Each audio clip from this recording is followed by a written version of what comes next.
Europe का सबसे वांछित हत्यारा जो लोगों की हत्या करने और साथ ही बच्चों के साथ खेलने की क्षमता रखता है। डॉक्टर की झूठी रिपोर्ट के कारण उसे 3 महीने के भीतर मारा जा सकता है। फिर वह खुद को मारने के लिए दुनिया के सबसे मशहूर हत्यारों को किराए पर लेता है ताकि उसकी प्रेमिका को उसकी पेंशन के पैसे मिल सके। लेकिन बाद में उसे पता चलता है कि वह पूरी तरह स्वस्थ है। तब उसके लिए जिंदा रहना बहुत जरूरी हो जाता है। उस हत्यारे का क्या हुआ? क्या वह हत्यारा अंत तक जिंदा रहा? यह हम आज की फिल्म में देखेंगे।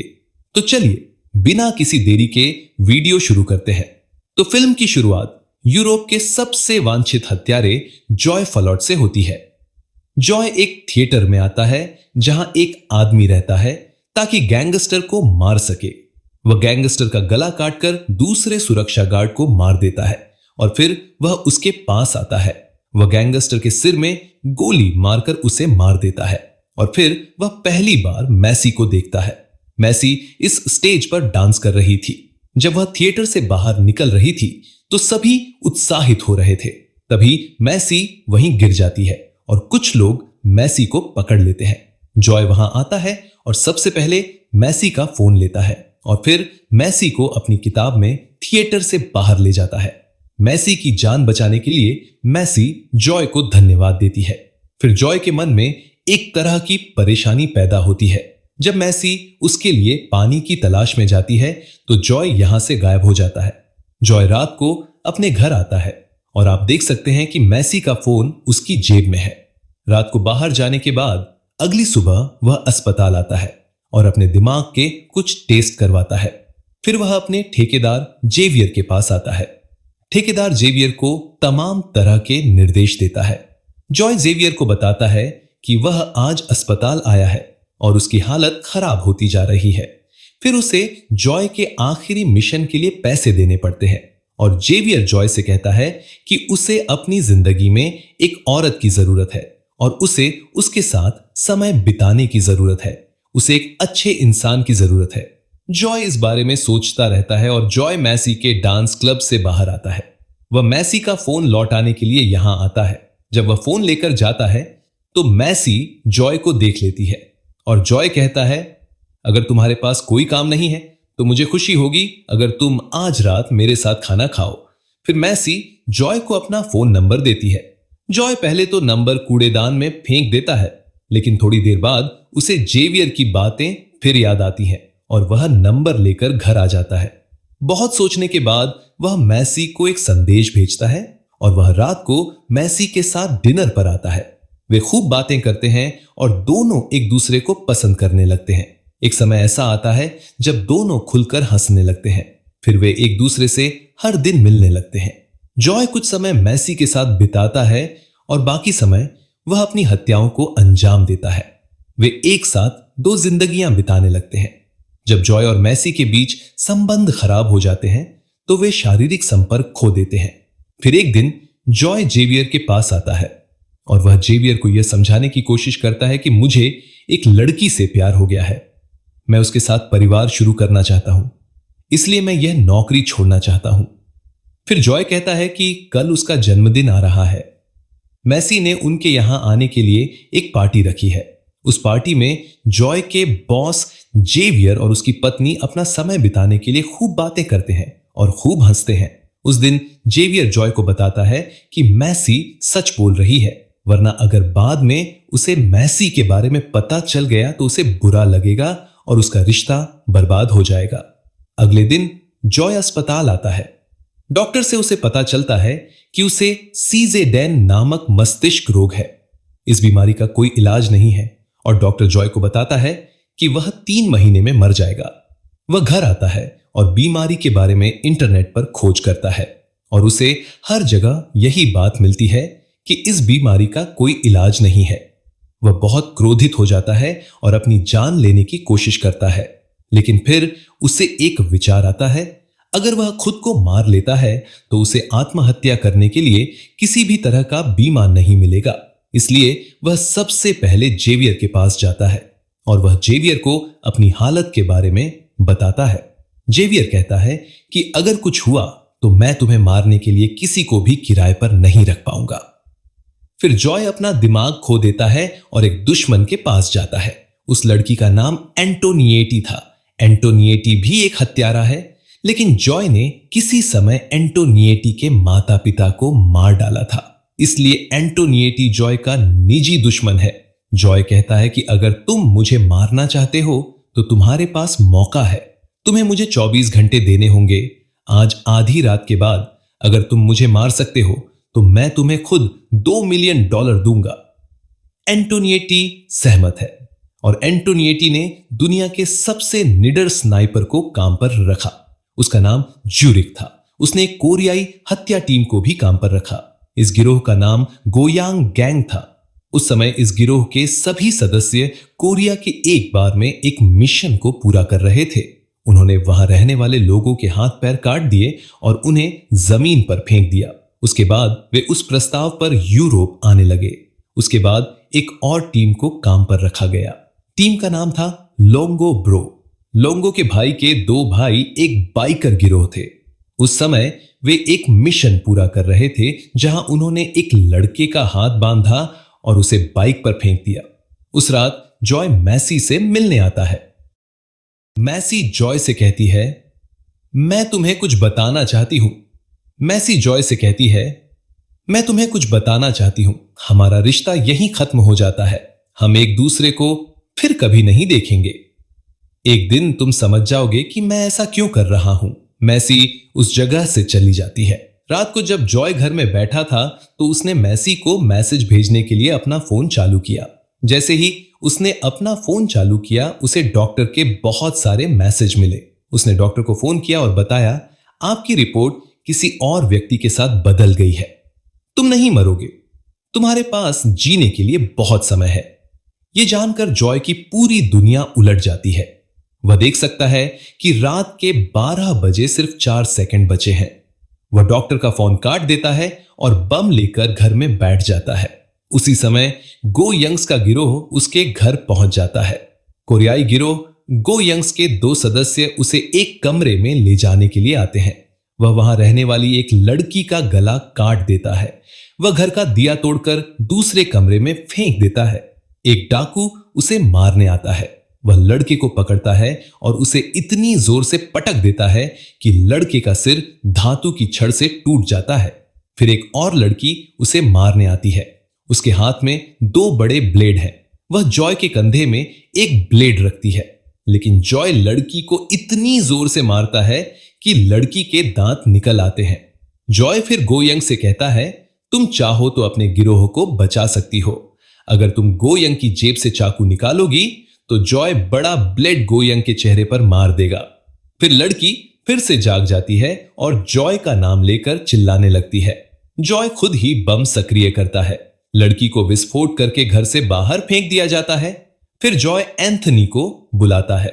वह एंथनी से कहता है कि मैं अपना प्रस्ताव रद्द करना चाहता हूं। मैं अभी अपना प्रस्ताव रद्द नहीं कर सकता। शायद तुम मर जाओ या मेरा गिरोह मर जाए। जॉय वहां से भागने की कोशिश करता है। तभी लोंगो का भाई उसके पास आता है। लोंगो का भाई अपनी बाइक से जॉय पर हमला करता है। जॉय को बहुत गुस्सा आता है। वह एक बाइक सवार को बल्ले से मारता है। वह उसे बाइक से नीचे फेंक देता है। वह अपना सिर हेलमेट के अंदर डाल देता है। यह देखकर दूसरा भाई गुस्सा हो जाता है। वह बाइक चलाते हुए जॉय के सामने आता है तो जॉय डंडे से बाइक रोक देता है और लड़का उड़ जाता है। जॉय बाइक लेकर वहां से भागने लगता है। इस समय एंथनी दुनिया भर से बड़े हथियारों को काम पर रखना शुरू कर देता है। सूची में सबसे पहले हमारा हिटमैन ज्यूरिक था। स्कॉटलैंड के 2 भाइयों को मैकेंजी ब्रदर्स कहा जाता है।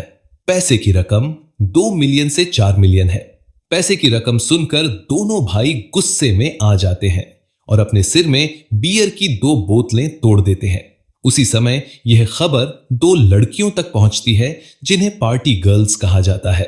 उस समय पार्टी गर्ल्स एक और मिशन पूरा कर रही थीं। वे एक बार में 3 लड़कों की लाशें काटकर जमीन पर फेंक देती हैं। फिर वे जॉय को मारने के लिए आते हैं। उसी समय यह खबर एक दूसरे हत्यारे तक पहुंचती है। यह हत्यारा एक स्पेनिश डांसर था। वह लोगों को इतनी खुशी से मारता था कि वह नाचते हुए लड़ता था। वह स्पेनिश नर्तकियों के अलावा किसी और को नहीं मार सकता था। उसे बोटास डांसर कहा जाता है। बोटास डांसर भी यूरोप आने लगता है। मैसी को जॉय से संदेश मिलता है कि उसे शहर छोड़ने और किसी पर भरोसा न करने के लिए कहा गया है। इस तरह जॉय अपने ठेकेदार जाविर के पास आता है। फिर जाविर जॉय की बॉडी प्रिंट करता है। उस समय ज्यूरिक यूरोप में आता है। ज्यूरिक को एंथनी के फोन से पता चलता है कि जॉय की एक गर्लफ्रेंड है और वह फोटो ज्यूरिक भेज दी जाती है। एंथनी के चचेरे भाई को ड्राइवर के तौर पर ज्यूरिक भेजा जाता है। ज्यूरिक एंथनी के चचेरे भाई के साथ मैसी के घर के सामने रहता है। जब मैसी घर से निकलती है तो ज्यूरिक मैसी को घर से दूर ले जाता है और उसे कार में बंद कर देता है। एंथनी अपने निजी हथियारों को जॉय के ठिकाने के बारे में बताता है और उन्हें उसे मारने के लिए कहता है। जाविर फोन के जरिए जॉय को यह खबर बताता है। जॉय एक नए महल में आता है और हथियारों को मारने के लिए कई जाल बिछाता है। मैसी को ले जाते समय ज्यूरिक मैसी को जॉय के बारे में सब कुछ बताता है और उसे बताता है कि उसका प्रेमी एक हत्यारा है जिसने अपनी हत्याओं में कोई कमी नहीं छोड़ी है। जॉय सभी बमों के साथ तैयार हो जाता है और महल में पहुंचता है और मैकेंजी भाइयों से मिलता है। जब मैकेंजी भाई महल में प्रवेश करते हैं तो जॉय मैकेंजी भाइयों पर ग्रेनेड फेंकता है और उन्हें मार देता है। मैकेंजी भाई जॉय पर हमला करते हैं और उसे मार देते हैं। इस बीच पार्टी की दो लड़कियां महल में पहुंचती हैं और रस्सी से जाल बिछाती हैं। वे मैकेंजी भाइयों को जाल के अंदर खींच लेती हैं और मैकेंजी भाइयों को मार देती है। मैकेंजी भाई जॉय पर हमला करते हैं और उसे मार देते हैं। इस बीच जॉय मैकेंजी भाइयों पर ग्रेनेड फेंकता है और उन्हें मार देता है। इस बीच पार्टी की लड़कियां बम लेकर महल में पहुंचती हैं। वे मैकेंजी भाइयों को घसीट कर ले जाते हैं और उन्हें मार देते हैं। मैकेंजी भाई उन पर ग्रेनेड फेंकते हैं और उन्हें मार देते हैं। जॉय जाल तोड़ता है और दूसरे कमरे में पहुंचता है जहां उसकी मुलाकात बोटास डांसर से होती है। बोटास डांसर जॉय से 1 मिनट के लिए पूछती है और जॉय के साथ डांस करना शुरू कर देती है। जॉय उसके सामने नहीं रह पाता। जब बंदूक आती है तो जो खुद को बचाने के लिए एक टेबल के पीछे छिप जाती है और घर के अंदर एक बम विस्फोट होता है जिसमें बोटास डांसर की तुरंत मौत हो जाती है। तभी ज्यूरिक जो को बुलाता है। ज्यूरिक बुलाता है और कहता है कि मैंने तुम्हारे प्रेमी को पकड़ लिया है। अगर तुम खुद को मेरे हवाले कर दो तो मैं उसे जाने दूंगा। तभी एंटोनिटी की निजी सेना आती है।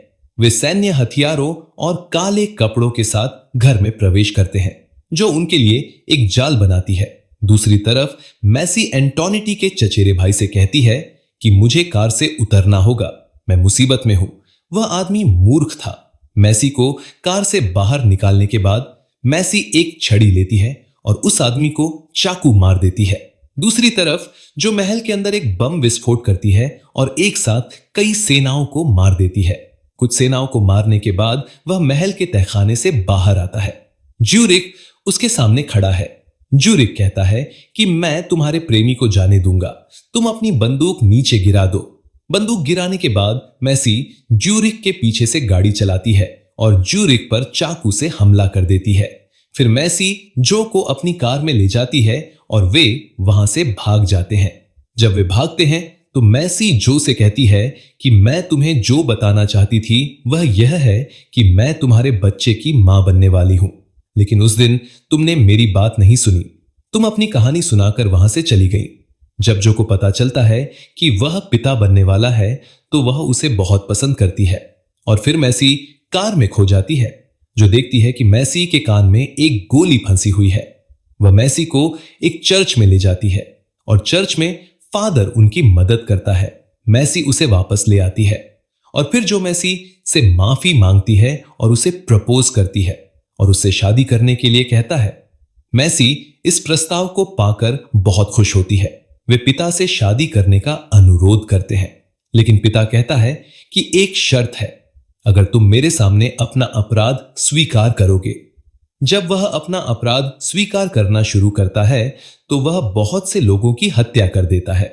यह जानकर पिता क्रोधित हो जाता है और कहता है कि मैं तुम्हारे पापों को क्षमा नहीं कर सकता। लेकिन उस समय जो के अनुरोध पर पिता उनकी शादी करने का इरादा नहीं रखता। जब वे शादी करने वाले थे, ठीक उसी समय उनकी शादी पूरी होने से पहले जो वहां आती है और पिता को गोली मार देती है। वे वहां छिपते नहीं हैं और एंटोनिएटी की अपनी निजी सेना वहां आती है और बम विस्फोट करती है। वे अपना ही पैसा लूटना चाहते हैं, इसीलिए वे ज्यूरिक को मारने की कोशिश कर रहे हैं। ज्यूरिक अपनी जान बचाने के लिए सेना से लड़ने लगता है। हमारी जोई लड़ाई में शामिल हो जाती है। जोई वहां दो सेनाओं को गोली मारती है और मार देती है। जब एक सेना ज्यूरिक को मार देती है, फिर अगर वहां एक और ग्रेनेड लॉन्च किया जाता है, ज्यूरिक वहीं फंस जाता है। एक समय पर जब जो एंटोनिएटी की निजी सेना के सामने होती है, तब उसकी गोली खत्म हो जाती है। जब वह मारा जाने वाला होता है, तभी मैसी वहां आती है और सेना पर गोली चलाकर उसे मार देती है। ज्यूरिक उससे छुटकारा पाने के लिए चिल्लाता रहता है। दूसरी ओर जब एंटोनिएटी शहर छोड़ने की कोशिश करता है, तब वह यहां आता है। जवी तब एंटोनिएटी को बताता है कि तुमने हमारे समूह के नियम तोड़े। एक निजी हत्या अनुबंध में तुमने अपनी निजी सेनाएं भेजी, ये नियमों के बाहर है। तभी जावी एंटोनिएटी को गोली मार देता है और उसे मार देता है। जो और मैसी की शादी आनंद से हो जाती है और वे अपने भविष्य की योजना बनाना शुरू कर देते हैं। जोय फिर आखिरी बार जावी से कहती है कि वह रिटायर हो चुका है, वह फिर कभी किसी की जान नहीं लेगा। वे अपने सुंदर भविष्य की योजना बनाने के लिए मोर्चे पर जाते हैं और इस तरह हमारी फिल्म समाप्त होती है। तो अगर आपको वीडियो पसंद आया, फिर लाइक करें, कमेंट करें और शेयर करें, सब्सक्राइब करें और जुड़े रहें